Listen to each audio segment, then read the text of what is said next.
Assalamualaikum warahmatullahi wabarakatuh. Alhamdulillah, nahmaduhu wa nasta'inuhu wa nastaghfiruh wa na'udzu billahi min shururi anfusina wa min sayyiati a'malina. May yahdihillahu fala mudilla lahu wa may yudlil fala hadiya lahu. Asyhadu an la ilaha illallah wahdahu la syarika lahu wa asyhadu anna Muhammadan abduhu wa rasuluh. Allahumma salli wa sallim wa barik ala sayyidina Muhammadin wa ala alihi wa ashabihi ajma'in, amma ba'd. Bapak sekalian, mari kita awali pengajian kita pada hari ini dengan bersama-sama membaca umur kita. Al-Fatihah. A'udzubillahi minasyaitonir rajim. Bismillahirrahmanirrahim. Alhamdulillahirabbil alamin arrahmanir rahim maliki yaumiddin. Iyyaka na'budu wa iyyaka nasta'in. Ihdinas siratal mustaqim. Siratal ladzina an'amta 'alaihim ghairil maghdubi 'alaihim waladdallin. Alhamdulillah, puji syukur milik Allah Subhanahu wa taala atas limpahan rahmatnya, kasih sayangnya kepada kita semua, nikmat iman, nikmat Islam, sehingga pada hari ini kita dipertemukan dalam majelis yang mulia. Ini nikmat yang paling besar, nikmat iman, nikmat Islam, dan juga nikmat-nikmat yang lain. Rasa-rasanya kita belum optimal bersyukur, ya, belum optimal kita bersyukur kepada Allah, tapi Allah tidak mencabut nikmatnya kepada kita. Sudah banyak barangkali dosa yang kita lakukan, tapi itu tidak membuat Allah mencabut nikmat yang Allah kasih pada kita. Bisa jadi mata kita ini banyak melihat sesuatu yang diharamkan, sesuatu yang tidak diperbolehkan, tapi Allah tidak pernah mencabut nikmat penglihatan ini. Luar biasa. Allah Maha Kasih, Allah Maha Penyayang. Meskipun kita banyak dosanya, tapi Allah tetap memberikan limpahan nikmat kepada kita semua. Salawat dan salam tak lupa kita aturkan kepada junjungan kita Nabi besar Muhammad sallallahu alaihi wasallam beserta keluarga dan para sahabatnya. Jamaah sekalian, sekilas pertemuan yang lalu kita sudah membahas masa remaja, masa anak-anak dan masa remaja Nabi Muhammad SAW. Sekilas Nabi Muhammad itu ketika baru lahir gitu kan, disusukan oleh siapa? Halimatus Sa'diyah di Bani Sa'ad, di kampung Bani Sa'ad. Tujuannya apa? Tujuannya adalah dalam rangka melatih, ya, membiasakan, menguasai bahasa asli Arab fusah. Ya. Yang kedua, menjaga kesehatan beliau. Ya, kesehatan terjaga, dan itu kebiasaan dari orang-orang Arab, budaya orang Arab. Ya, orang bayi baru lahir disusukan. Nabi Muhammad juga begitu selama 4 tahun. Kemudian 4 tahun dibalikan kembali ke bundanya. Tapi ketika sebelum dibalikin ke bundanya, ya, kepada Siti Aminah, beliau di Bani Sa'ad itu pernah dadanya dibelah sama siapa? Malaikat Jibril. Dibersihkan hatinya. 8 tahun kembali ke keluarga beliau, ke bunda beliau Siti Aminah. Kemudian Masya Allah, pada saat umur 6 tahun beliau ditinggal meninggal bundanya. Jadi ketika Siti Aminah bunda Nabi Muhammad sedang silaturahim keluarga besarnya di Madinah, nginap di sana sebulan. Pas pulangnya di antara Madinah dan Mekah, di perjalanan beliau meninggal di daerah Abwa, antara Madinah dan Mekah. Maka kemudian Nabi menjadi yatim piatu. Umur 6 tahun itu kemudian beliau diasuh oleh siapa? Kakek beliau. Siapa namanya? Abdul Muthalib. Gak lama, cuma 2 tahun. Abdul Muthalib meninggal pada umur 80 tahun. Kemudian baginda Rasul diasuh sama paman beliau. Siapa paman beliau? Abu Thalib. Abu Thalib itu bukan orang yang kaya, bukan. Kan paman-paman beliau banyak. Yang kaya itu kayak Abbas, terus ada Abu Lahab, ya. Tapi Nabi tidak diasuh sesuai dengan amanah dari kakeknya. Maka diasuhlah beliau dengan Abu Thalib. Karena Abu Thalib meskipun miskin tapi luar biasa, banyak banget lah gitu ya, dan sangat disegani di kalangan Quraisy. Maka kemudian Nabi Muhammad diasuh. Saat diasuh itu, ya, beliau mandiri banget, ya, gak pengen nyusahin pamannya. Maka beliau menjadi pekerja. Apa pekerjaannya? Mengembalakan kambing. Ya, beliau mengembalakan kambing milik orang, kemudian beliau dibayar. Ya, luar biasa ya. Kemudian umur 12 tahun beliau diajak sama pamannya Abu Thalib kemana? Ke Syam, belajar dagang. Ya. Di saat di perjalanan di daerah Syam, ya, bertemulah dengan namanya pendeta. Namanya pendetanya Buhairah. Buhairah nunggu nih, ya, dari Mekah, karena beliau meyakini akan lahir seorang nabi terakhir yang dari Mekah. Dia melihat Nabi Muhammad tanda-tandanya ketika berjalan, awannya menutupi beliau, terus pohon-pohon pada mendung. Dilihat tanda-tandanya, ada tanda-tanda kenabian sebagaimana disebutkan dalam kitab mereka. Maka pendeta Buhairah itu ngasih tahu ke pamannya Abu Thalib, udah cepet-cepet pulang, ya. Jangan kelamaan. Ntar kalau ketahuan orang bisa dibunuh di baginda Rasul, bisa dibunuh karena ini bakal menjadi taruh Nabi. Maka kemudian Abu Thalib balik lagi. Kurang lebih begitu. Pas pada saat sekitar umur 20 tahun, beliau ikut perang Fijar, perang Fijar, perang antara Bani Quraisy bersama dengan Bani Kinanah dengan Ailan, ya. Itu pada saat beliau umur 20 tahun, Qais Ailan. Beliau ikut perang. Tapi ikut perangnya nggak di garda ke depan. Beliau hanya menyiapkan busur panah, anak-anak panah untuk diberikan kepada para paman-pamannya. Jadi beliau dari remaja memang sudah, masya Allah, mengembalakan kambing, sudah hidup keras lah gitu ya, berdagang, terus bantu peperangan. Dan beliau sekitar umur 20 tahun sampai 25 itu masih berdagang terus, bahkan dikatakan beliau termasuk seorang pengusaha muda yang sukses, ya, pengusaha yang sukses. Karena apa?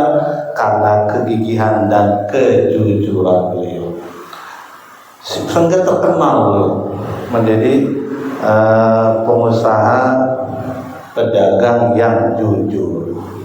Oleh karenanya banyak orang yang menitipkan barangnya kepada beliau, ya, menitipkan barang karena kejujurannya.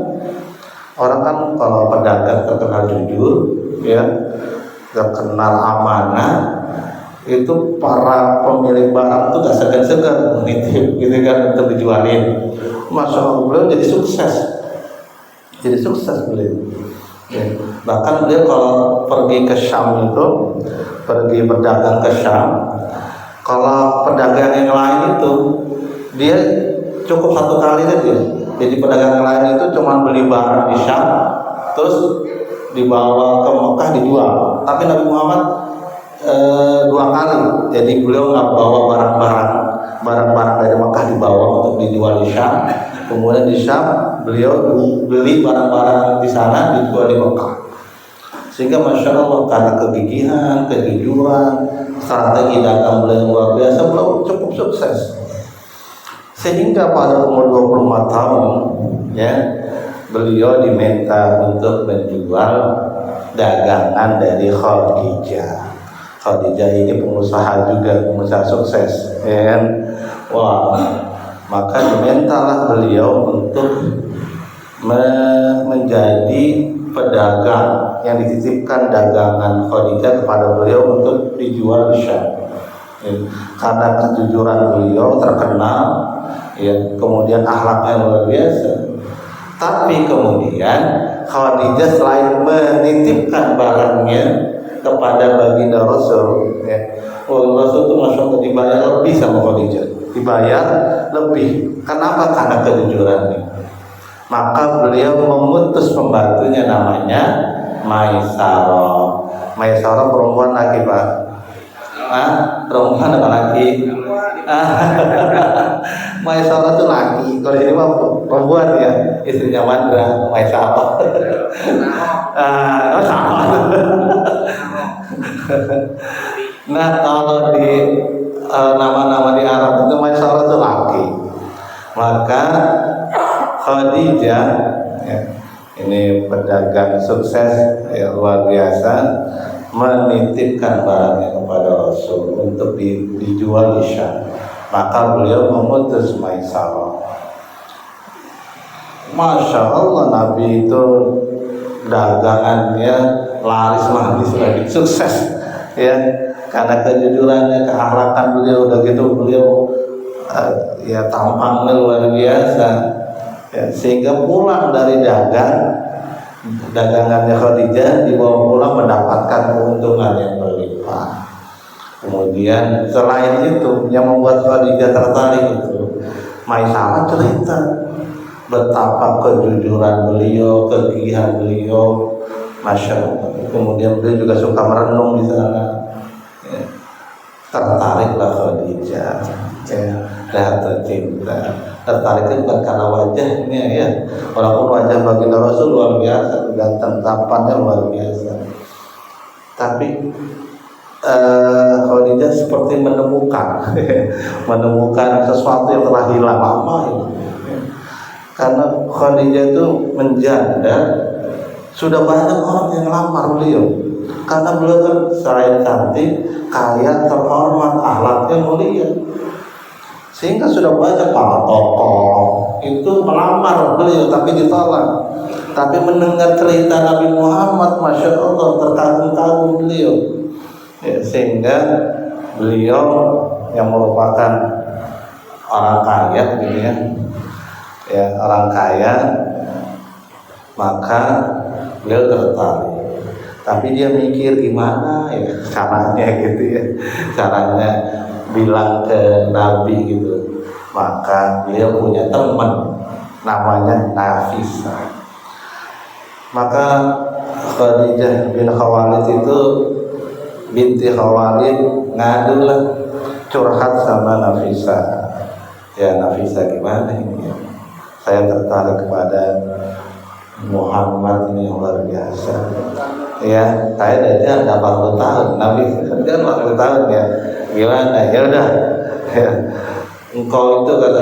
Maka Nafisah membesarkan dan menguatkan Khadijah. Maka Nafisah lah yang diutus bilang ke Nabi ya, bilang ke Nabi, menyampaikan keinginan dari Khadijah. Jadi boleh ya perempuan dulu yang itu dulu ya, menyampaikan dulu ya. Dan itu tidak merendahkan ya, namanya suka ya kan, tidak merendahkan. Bukan berarti kalau perempuan dulu menyatakan ingin dilamar bukan sesuatu yang merendahkan ya, bukan sesuatu yang rendah. Nafisah menyampaikan hajat Bunda Khadijah. Nabi kemudian berprestasi dengan pamannya, ya akhirnya disetujui lah. Nabi juga setuju, nggak pakai pacaran ya. Nggak pakai pacaran. Nggak pakai pacaran ya, nggak pakai pacaran. Makanya ini juga membantah para kalangan orientalis mengatakan, oh Nabi Muhammad Masya Allah suka gitulah gitu ya, sedang banyak istri gitu ya, Masya Allah. Padahal Nabi itu nikahnya tidak ada yang ber-40 tahun. Dan semenjak menikah dengan Khadijah itu beliau tidak pernah poligami. Ya, jadi nggak pernah poligami itu selama menikah dengan Bunda Khadijah. Maka kemudian paman beliau, paman Nabi Muhammad melamar Khadijah. Maharnya berapa? Maharnya berapa? Mahar Nabi Muhammad. Nabi Muhammad termasuk pengusaha muda yang sukses ya. Berapa kira-kira maharnya? 20 onta. Nah, satu onta berapa? Sekitar 50 jutaan. Jadi kalau 20 onta berapa? 1 miliar. Waduh. Oke, berarti kaya kan Nabi Muhammad ya? Kaya. Kalau kita maharnya apa? Seperangkat alat sholat tadi kan ya. Ya, seperangkat alat sholat Nabi Muhammad, Masya Allah itu 20 unta. Ya, nggak main-main 20 unta itu. Ya, 20 unta. Masya Allah ya. Dan kemudian dengan Nabi Muhammad itu punya anak berapa? Punya anak berapa? Ada 7. 6 dari rahim Khadijah, satunya dari Maria Al-Qibtiyah. Maria Al-Qibtiyah dari Mesir. Tapi dari 7 itu 1 ini dari tadi Maria Al-Qibtiyah ya. Sedangkan 6-nya dari rahim Khadijah. Kalau yang dari Maria Al-Qibtiyah namanya Ibrahim. Siapa namanya? Dari 6 itu 1 Qasim ya, Zainab, Ruqayyah, Ummu Kulsum, Fatimah dan Abdullah. Anak-anaknya itu semuanya meninggal kecuali Fatimah. Meninggal ketika Nabi masih hidup ya. Meninggal ketika Nabi masih hidup kecuali Fatimah. Fatimah itu terakhir ya. Meninggalnya setelah Nabi, gak lama setelah Nabi meninggal. Masya Allah itu Nabi itu luar biasa. Kalau bicara penderitaan lah gitu ya, dari sebelum lahir udah yatim, umur 6 tahun yatim piatu ya. Terus masih kecil sudah mengembalakan kambing, bekerja, dagang, sampai kemudian beliau punya anak kan, apalagi anak yang laki-laki. Anak laki-laki meninggal umur kecil, masih kecil. Anak laki-lakinya tadi Ibrahim, Qasim sama Abdullah itu meninggal ketika masih kecil. Sedangkan 4 putrinya, 3-nya meninggal beliau masih hidup. Yang meninggal setelah beliau meninggal itu hanya Fatimah.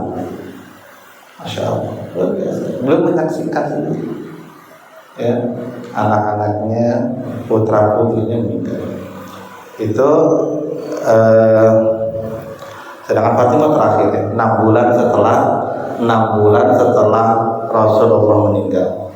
Ketika Rasulullah meninggal itu membisikkan kepada Fatimah, mengabarkan bahwa engkau gak lama meninggal setelah saya. Maka Fatimah tersenyum ya, tersenyum ya, karena beliau dikabarkan sama Nabi meninggalnya gak lama setelah beliau meninggal ya. Itu umur 20 tahun. Jadi ada yang mau nikah ini atau anaknya menikah 20 tahun dan nikah atau 20 sapi ya. Sapi 20 juta ya. Ya. Bapak sekalian, itulah pernikahan beliau ya, umur 25 tahun. Kemudian di saat umur 35 tahun beliau membantu merenovasi Ka'bah. Jadi suatu hari itu Ka'bah itu pernah kebanjiran. Ada di Mekah itu banjir besar, sehingga Ka'bah itu mengalami kerusakan. Rusak. Batu-batunya pada retak, tembok-temboknya retak dan sebagainya. Maka temboknya rapuh, retak gitu ya. Maka kemudian orang-orang Quraisy di sana bersepakat untuk merenovasi. Tapi mereka takut ingin merenovasi, Ka'bah direnovasi gitu kan. Takut juga. Dulu Ka'bah itu pertama kali nggak ada atapnya. Panjangnya, tingginya nggak jauh dari tinggi manusia, sekitar 9 hasta. Ada sedikit ya, 9 hasta. Terus tanpa atap ya. Kemudian mau direnovasi. Iya, soalnya tokoh-tokoh sudah takut gitu kan. Agak ragu. Tapi kemudian ditunjuklah Al-Walid bin Mughirah memimpin proyeknya. Ketua proyeknya Al-Walid bin Mughirah. Maka gimana, semua pada ragu. Akhirnya Al-Mughirah nyoba-nyoba ya, ingin menghancurkan gitu ya, karena khawatir juga. Beliau mengatakan, ya Allah, kami tidak menginginkan sesuatu apapun kecuali kebaikan. Kemudian beliau menghancurkan. Orang melihat beliau menghancurkan, kira-kira bakal kena bala nggak gitu ya, kan pada takut tadinya. Ternyata nggak apa-apa, lanjutin renovasinya ya, dilanjutkan renovasi. Tapi padahal mereka itu hidup di zaman jahiliyah, tapi masih ada sikap-sifat yang hanif. Maka beliau mengumpulkan dana, dan dananya ada syaratnya, harus dana yang halal, yang bersih.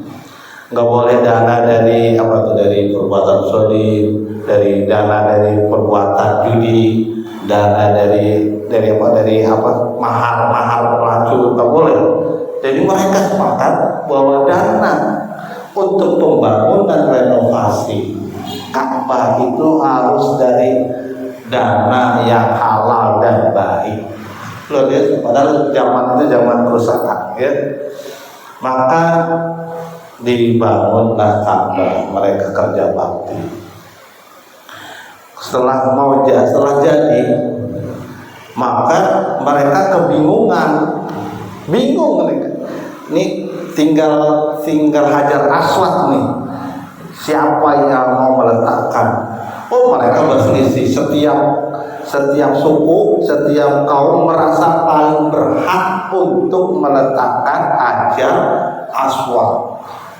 Sampai berselisih, mau perang, Selama 45, disebutkan 45 hari berselisih, nggak ada keputusan. Mau perang, gitu kan? Mau berantem dah ya. Akhirnya kemudian berdasarkan usulan dari seseorang ayah Umayyah bin Mughirah Al-Makhzumi, memberi pandangan bahwa yang meletakkan itu orang yang bakal masuk ke area Ka'bah, pintu Ka'bah. Kan itu sedangkan ada areanya. Nah, siapa nih yang masuk? Dia akan menjadi hakim, ya kan?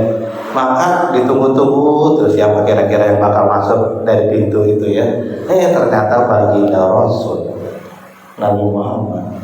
Semuanya puas. Mereka berkata, inilah al-amin, orang yang dipercaya.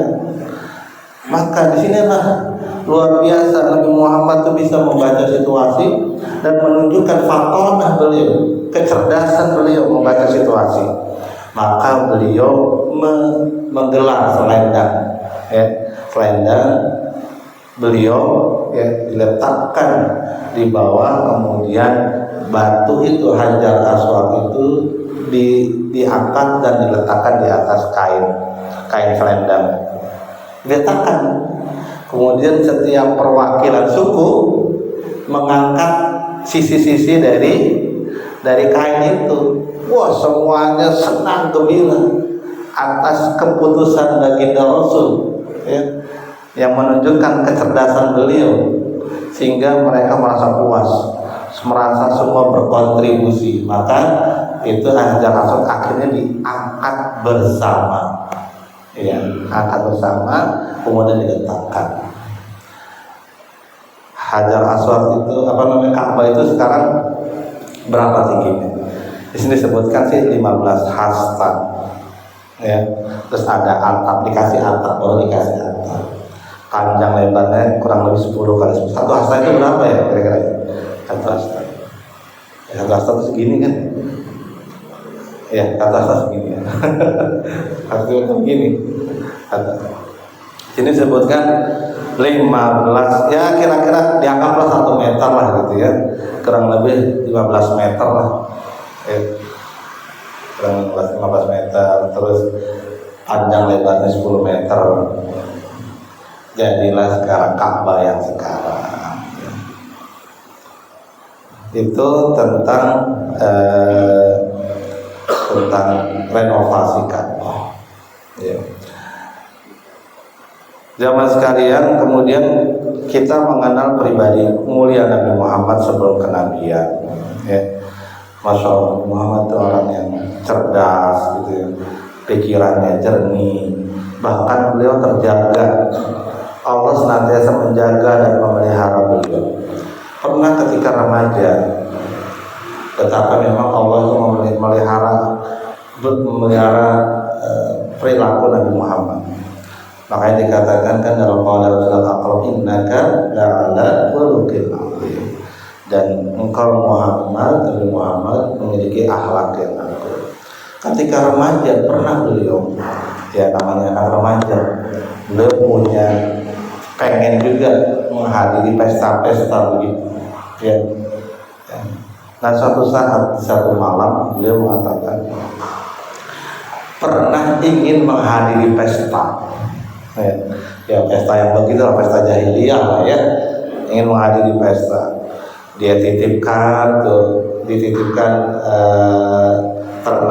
ternak dombanya, gembala kambingnya kepada temannya. Dia hadir. Ya, ketika mau menghadiri itu beliau duduk, beliau mengatakan kuping saya seolah ditutup sehingga tidak mendengar apa-apa sampai kemudian beliau tertidur dan terbangun setelah matahari terbit. Saking dijaga, beliau mengatakan pernah 2 kali mengalami hal itu, ingin menghadiri pesta, ya pesta apalah yang jahiliyah, pesta pernikahan yang jahiliyah, tapi beliau tertahan, nggak sempat melakukan itu karena dijaga sama Allah Subhanahu Wa Taala. Ya. Bahkan di sini beliau juga disebutkan tentang salah satu akhlak beliau. Hadis riwayat Bukhari, ketika Ka'bah sedang direnovasi, Nabi Muhammad bersama dengan Abbas mengambil batu. Abbas itu pamannya, ya. Abbas berkata kepada beliau, angkatlah jubahmu sampai di atas lutut agar kakimu tidak terluka oleh batu. Tetapi diangkat juga nih sampai di atas lutut. Tetapi akibat diangkatnya jubah, beliau malah tersungkur jatuh. Seraya menengadahkan pandangan ke langit, beliau berkata, ini gara-gara jubahku, ini gara-gara jubahnya yang maksudnya diangkat sampai di atas lutut. Kemudian beliau mengikatkan jubahnya, dan sejak saat itu beliau tidak pernah menampakkan auratnya lagi. Jadi pernah sekali yang menampakkan aurat. Ini belum diangkat jadi nabi ya. Beliau sejak itu udah nggak ini lagi ya, nggak mengangkat atau menampakkan di atas lutut. Masya Allah, beliau memiliki, sini sebutkan ya keseluruhan akhlak beliau, keutamaan budi pekerti serta sifat-sifat yang mulia, ya. Beliau adalah orang yang paling utama kepribadiannya, terhormat di antara tetangganya jujur dalam setiap ucapan, terjaga jiwanya, teruji kebaikannya, paling baik amalnya. Pokoknya terkumpul sifat-sifat kebaikan pada diri beliau. Baru kemudian jamaah sekalian kita memasuki fase baru, ya, yaitu fase awal beliau menerima nubuat, diangkat menjadi seorang nabi. Jadi secara umum, ya, risalah dan nubuah beliau itu dibagi dua periode. Dakwah beliau dibagi dua periode. Yang pertama periode di Mekah. Berapa tahun beliau dakwah di Mekah? 13 tahun. Ya, kemudian yang kedua periode Madinah. Beliau berdakwah di Madinah selama 10 tahun. Jadi beliau diangkat menjadi nabi 40 tahun, dakwah di Mekah 13 tahun, dakwah di Madinah berapa tahun? 10 tahun. Jadi total 63 tahun. Maka beliau wafat di umur 63. Mbak mana Mbak? Udah berapa tahun Mbak? Udah dapat bonus dia. Bagi Rasul 63 tahun. Ya. Kalau Mbak udah bonus udah banyak. Para kami sebentar lagi ya. Kata Rasul kan umur umatku itu kan di antara 60 tahun sampai 70 tahun. Ya. Selain itu, dakwah beliau dibagi 3 tahap. Nah, tahap pertama dakwah secara sembunyi-sembunyi. Maksudnya sembunyi-sembunyi itu apa? Maksudnya tidak terang-terangan, tidak terbuka, ya, tertutup dakwahnya fardiyah secara personal. Yang kedua, tahap yang kedua itu dakwah secara terang-terangan. Ini baru terang-terangan, ya, di mimbar-mimbar, di kumpulan-kumpulan orang beliau berdakwah. Nah, yang ketiga dakwah ke luar, eksternal, luar Mekah dan Madinah, ya, di luar Madinah. Itu 3 tahap. Baru kita mulai permulaan wahyu, ya, permulaan wahyu. Nabi itu terbiasa berkholwat, menyendiri, merenung, ya. Beliau merenung di sebuah gua namanya Gua Hira. Gua Hira itu siapa yang pernah ke Gua Hira? Ayo pernah.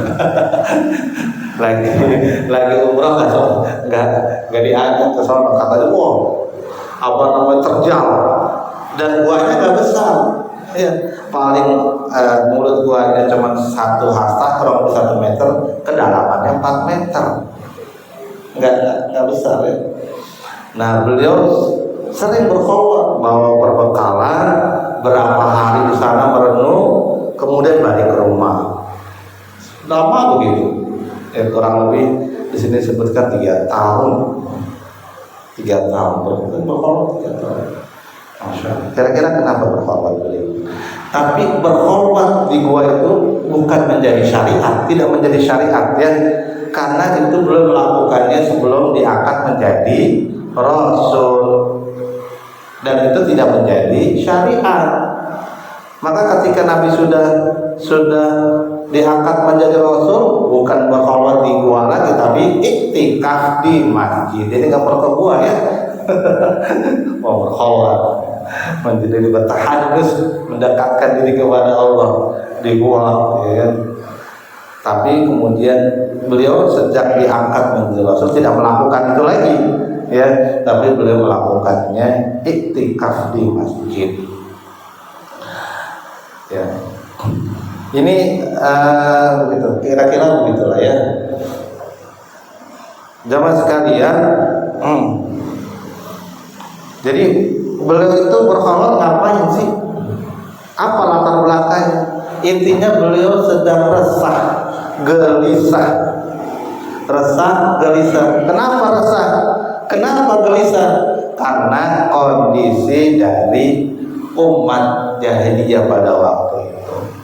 Wah, Beliau melihat dengan, maksudnya menyaksikan kondisi pada saat itu. Masya Allah, jahiliyah banget, pedulian udah biasa, pelacuran apalagi, kebiasaannya minum-minum, bahkan tawaf dengan telanjang, tawaf kebiasaan milah Nabi Ibrahim, tapi caranya dengan jijik, dengan telanjang, mengorbankan berhala-berhala, ya, banyak di Ka'bah, 300-an berhala dalam Ka'bah. Wow, beliau menyaksikan dan tidak bisa berbuat apa-apa.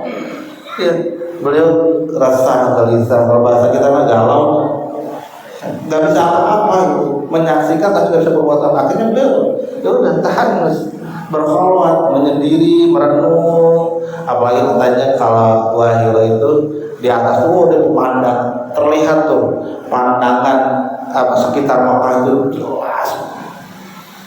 Nah, suatu hari digenap umur 40 tahun, ya, beliau sedang bertahanus, sedang berkholwat menyendiri di Gua Hira, datanglah malaikat Jibril. Coba dibayangkan ya, lagi di Gua Hira, di gua malam-malam gelap ya. Ada siapa-siapa, tiba-tiba ada, Nabi nggak tahu itu malaikat Jibril kan, beliau nggak tahu lagi sendiri menyendiri di Ka'bah, gelap, tiba-tiba ada yang meluk. Tiba-tiba ada yang meluk, mengatakan Iqra, ya, terus dilepas. Nabi mengatakan, Nabi kok saya nggak bisa baca, dipeluk lagi, Iqra, dilepas lagi. Kemudian Nabi mengatakan, Nabi sampai 3 kali. Makanya kemudian Nabi nggak tahu itu malaikat Jibril, ya, karena nggak ada yang ngasih tahu juga. Di gua yang tinggi, gelap, tiba-tiba ada yang meluk, maka beliau nganggap, itu ada makhluk gaib yang ganggu. Makanya beliau turun. Padahal itu padahal Gua itu kan terjal. Beliau buru-buru lari, takut. Makanya beliau datang sampai ke rumah dalam keadaan gemetar. Saking takutnya gemetar, mengatakan kepada istri beliau Khadijah, Jamiluni, selimuti saya. Masya Allah, dia minta diselimuti. Pada saat itu turunlah 5 ayat yang surat Al-Alaq, Iqra bismi rabbikal ladzi khalaq, khalaqal insana min 'alaq, Iqra wa rabbukal akram, alladzi 'allama bil qalam, 'allamal insana ma lam ya'lam. 5 ayat. Ya, pada bulan apa? Bulan Ramadan. Ya, kalau di sini dikatakan tanggal 21 Ramadan. Ya. Atau 10 Agustus, sudah lewat 10 Agustus tahun 6010, ketika beliau umur 40 tahun dan 6 bulan 40 tahun 6 bulan 12 hari, ya. Itu menurut perhitungan bulan Qamariyah. Kalau perhitungan Masehi, umur beliau itu 39 tahun 3 bulan 20 hari, ya. Kalau kita masih udah 40 tahun gampang. Makanya ya, 40 tahun itu umur yang penting banget. Kalau pemain bola, ya, kan puncak prestasinya kan umur 25 gitu kan, 20-an tahun lah ya. Kalau udah 30 tahun tuh udah menurun.